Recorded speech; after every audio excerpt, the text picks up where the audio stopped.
want to thank you for having me. It wasn't exactly an accident we bumped into each other. Okay. Because I'm a member of the CWA, the organizing Local 3265, that's trying to organize all employees in the state university system. I've been working at the University of Georgia as a philosophy professor since 1982, so 38 years. I'm here with my wife, who came from India 37 years ago to marry me. We have 3 grown-up kids. She began her career as a labor lawyer, working on anti-discrimination cases. She's now an immigration attorney. Now in 2018, I ran for US Congress in the 10th District. And now I'm back again, running for US Senate in the special election to fill out the term that's vacated by Johnny Isaacson. And I'm running in order to bring the fight for our social rights to Washington. And these are rights that our Constitution does not protect, but we need to have them fulfilled if we're going to unchain our democracy from economic injustice and overcome all of the racial and gender disadvantages that remain entrenched. Now, the social rights that I'm talking about include the right to health care, the right to a healthy environment, the right to decent housing, the right to education at all levels, the right to legal care in both civil and criminal cases. But a central part of our social rights are the rights of employees. And when I speak about the rights of employees, I'm not speaking about something that pertains just to a particular part of society. The rights of employees are for the benefit of us all, because first of all, 95% of the breadwinners in America are employees, and those who are not employees know full well that they don't make it as entrepreneurs or landlords. They're going to have to rely upon the one thing we all have once slavery is abolished, namely, we own our capacity to labor and to try to get a job. But the market never guarantees that we can find a job, even under conditions of so-called full employment, as many economists say in a rather duplicitous way.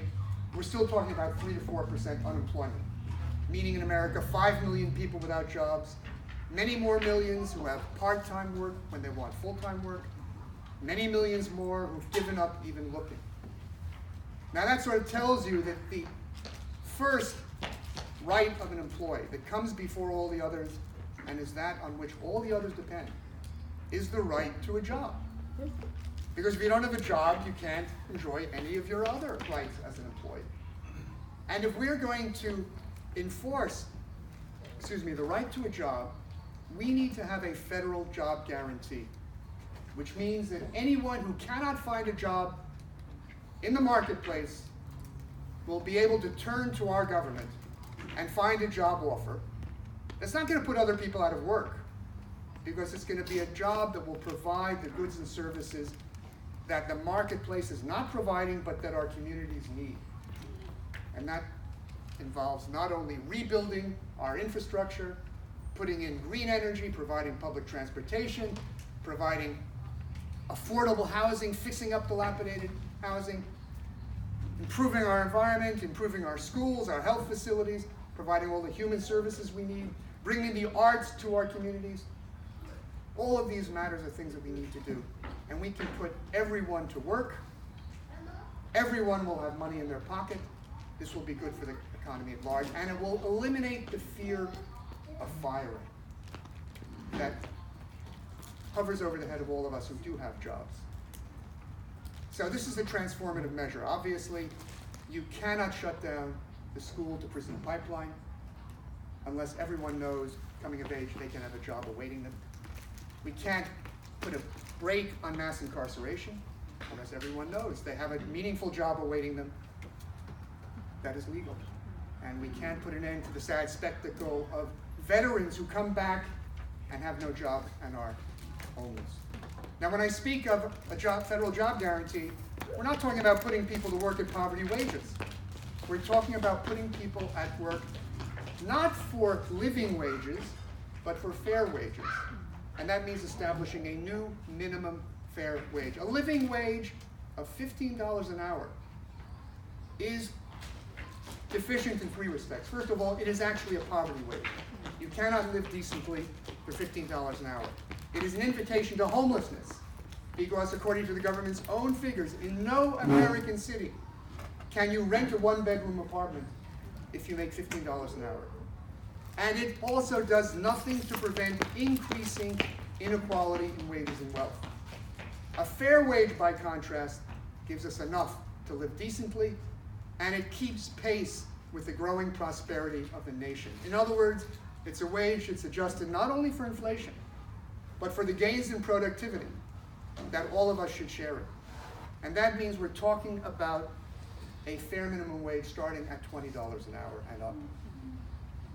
In addition, if we're going to talk about guaranteed jobs at fair wages, we have to understand that if you become disabled, or you come to that point in life when you're going to retire, you deserve an equivalent replacement income. That is, it's not enough to have the Social Security benefits we have, which average $1,200 for disability a month, $1,400 a month for retirees. That is a poverty wage and an invitation to homelessness. We need everyone to receive disability and retirement benefits that is equivalent to a fair minimum wage, which would be about $41,600 a year. Now, doing all of this may wipe out unemployment, poverty wages, and poverty income, but it does not change the fundamental imbalance in the power of employers versus employees. And that's built into the market. The market requires firms to grow and consolidate to be competitive. And that means there are far fewer employers than employees. They have much more resources. We need to ensure that there is a balance.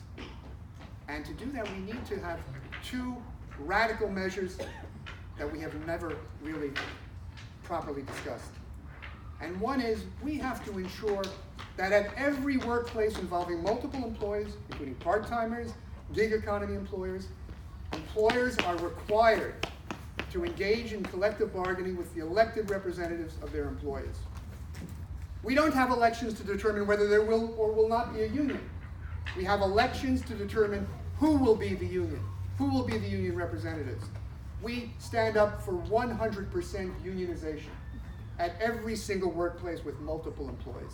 Just like when you vote for your congressional representatives, you're not voting on whether there should be Congress or not to have a Congress.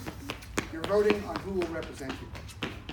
Now, having unionization in every workplace is a huge move in changing the balance of power and producing a fair society. But we need one further step. We are living under an economic dictatorship where corporations, both public and private, are ruled by boards of directors. Do employees have any say on the boards of directors? No. And those boards of directors make those key decisions. First of all, about how much will be paid to CEOs, and they're letting CEOs make 300 times what you make. They make the decisions on outsourcing, closing workplaces. They make the decisions on introducing automation, removing jobs. They make the decisions on what politicians they're going to help with contributions. And guess who they're going to help? Well, we can completely transform this if we follow what many other countries have done.